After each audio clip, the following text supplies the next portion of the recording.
mga online mga hapon. Natin sa may barangay Bagakay Alabel sa pagayong kag by bus operation sa mga personahe sa Alabel Municipal Police Station, no? Ang kaning maong drug suspect karuga orasa patiin naay napalitan ang naay nakuha mo na napalit, no?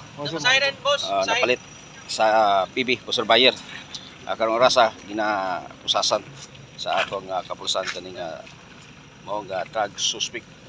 Unsa ning kuan diri wan? Purok Malakas Barangay Poblacion Alabel Sargani Province, no? Sa gipagayong drug by bus operation karuga orasa mga ka-online. Luga boss, luga. Ginapusasan, no? O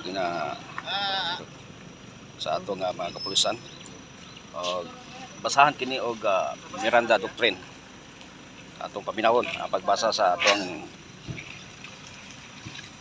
PNP member.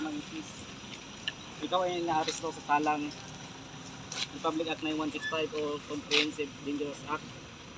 Ikaw ay may karapatang manahimik o magsawalang ibo. Ano man yung sabihin ay maaaring gamitin pabor o laban sa iyo sa anumang hukuman. Ikaw ay may roon ding karapatang kumuha ng abogado na iyong pinili. At kung wala kang kakayahan, ito ay pagkakalob sa iyo ng pamahalaan. Nauunawan mo ba ito? Basahan ang Miranda Doctrine, no?